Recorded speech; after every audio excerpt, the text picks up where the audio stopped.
In today's video, I'm going to teach you how to edit PDF on DocHub. To get started, open DocHub and go to your dashboard. This is where your saved and uploaded documents are organized, so it's the main place you'll use to access the PDF you want to work on.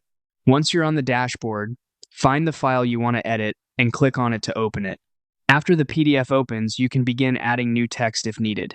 To do that, click on the text tool. Once selected, drag and drop the text box into the exact area where you want your new text to appear. This gives you control over placement, which is especially helpful if you're filling in blank spaces, labeling sections, or adding notes. After placing the text box, type in your text.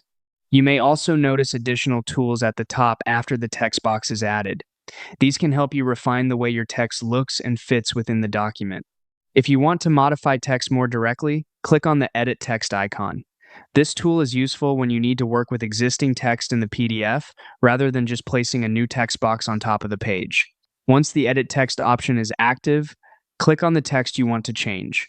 From there, you can make several adjustments. You can add or delete text, which is useful for correcting mistakes or updating information. You can also change the color, switch the font, and adjust the text size to better match the rest of the document.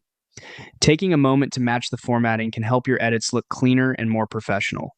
As you work, make sure you click carefully on the correct text area so your changes go where you expect. And that's how to edit a PDF in DocHub quickly and easily.